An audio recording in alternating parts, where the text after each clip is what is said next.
What's up, guys? Is the DNA, IgG, and car timeline problematic? To build on my last segment, I gathered more detail on the timeline with WSU, the FBI, and the MPD. So please listen to this clip first. I'll provide more detail, and then we can talk about it. Roll the tape. DNA here may not be exactly irrefutable.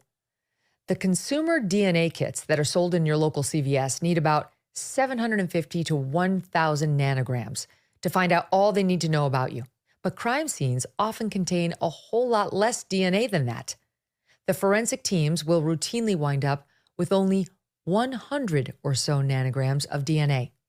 Yet scientists can nevertheless work their magic and use even this microscopic amount of genetic evidence to nail the criminal. The problem, however, was that the DNA on the knife sheath here, authorities would concede on background, was less than 100 nanograms. A whole lot less. A mere fraction, in fact, of a single nanogram.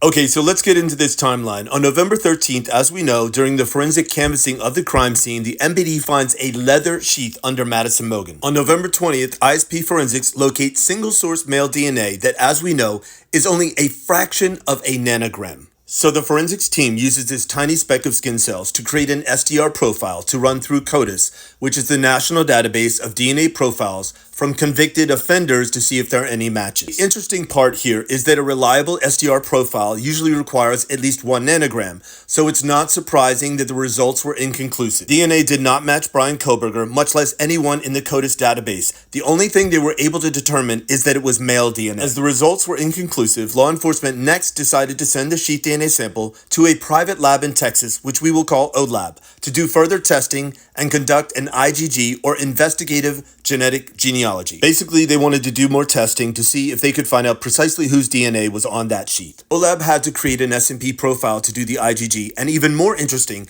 a reliable SNP profile generally requires a lot more than an SDR. It requires at least 100 nanograms, and remember, they were only working with a fraction of a nanogram. So did OLAB replicate or manipulate the original sheath DNA sample? How and where did they get all of those additional nanograms to create the SNP profile? As we know, in a legal filing from last year, Brian accused law enforcement of planting his DNA on the sheath. So we'll get back to this later.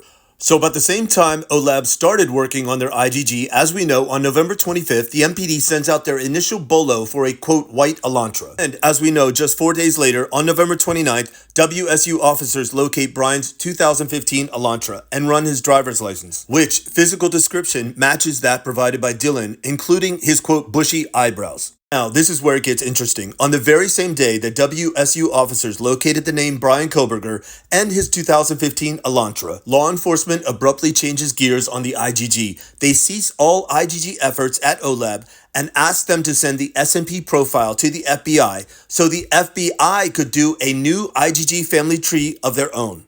And we know this because last year, the Idaho Statesman published this OLAB invoice for an SNP profile to ISP Forensics dated November 29th, 2022.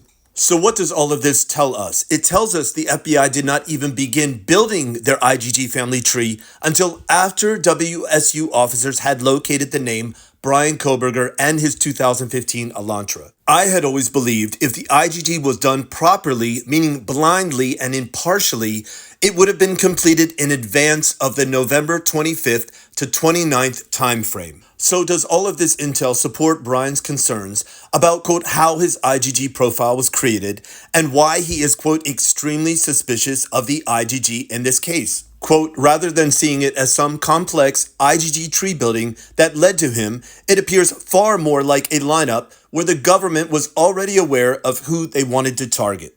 And quite frankly, I could not agree with him more. Talk to me.